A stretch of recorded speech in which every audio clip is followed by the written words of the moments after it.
نقصان پہنچایا، تو میں اس کے لیے چاہتا تھا کہ آج میں آپ بڑے آرام سے جو میری سائڈ ہے، جو ہماری سائڈ ہے، وہ میں آپ کو بتاؤں۔ مسئلہ ہمارا سب سے بڑا کیا ہے کہ جو بھی تحریک انصاف کا کارکن یا سپورٹر یا اس کا کوئی عہدیدار، تقریباً سب کو پکڑ کے جیلوں میں ڈال دیا، اور اگر جو جیل میں نہیں ابھی تک ڈالے وہ سب انڈر گراؤنڈ چلے گئے، وہ گھروں سے باہر چلے گئے کیونکہ ان کے گھر پہ چھاپے پڑ رہے ہیں۔ تو اس لیے میرا پورا انفارمیشن لینا مشکل بھی ہے اور مجھے دیر بھی لگتی۔ تو اب ہو کیا رہا ہے، ہمارے لیے انفارمیشن لینا بڑا مشکل ہے۔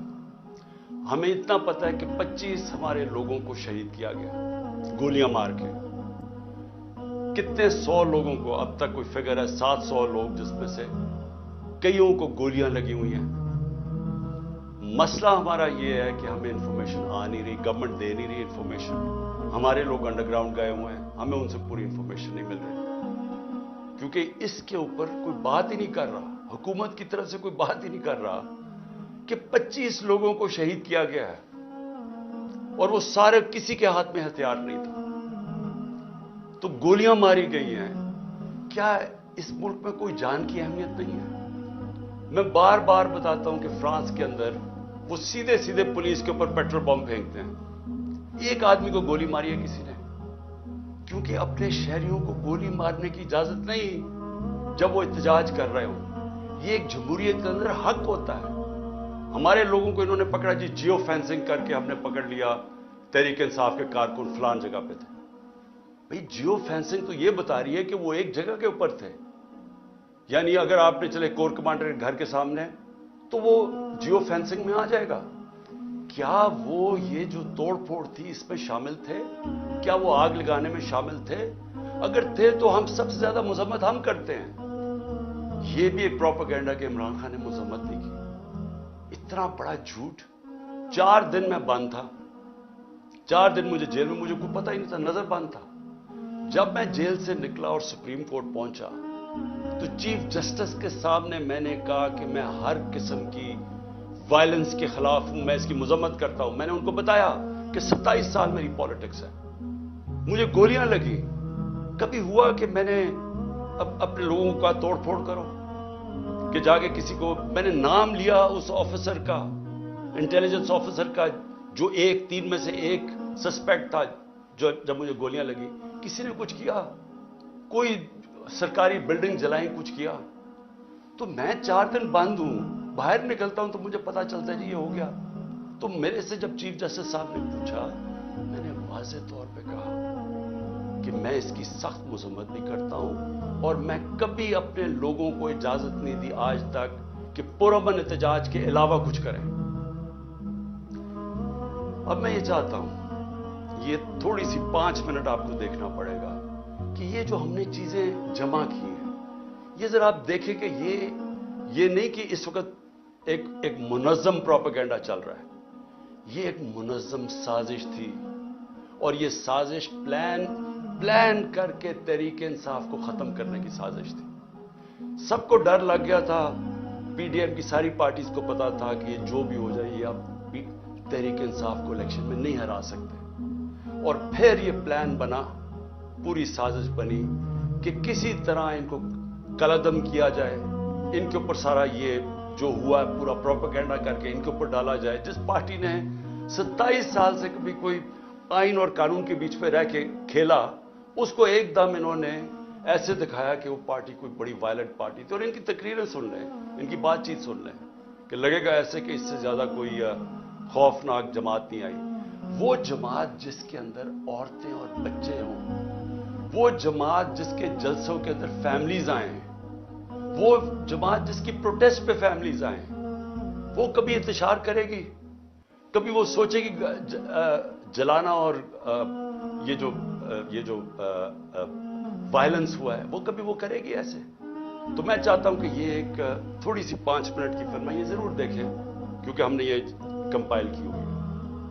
کور کمانڈر ہاؤس پر حملہ تحریک انصاف کی منظم سازش یا تحریک انصاف کے خلاف منظم سازش؟ 25 مئی کی ظلم و ستم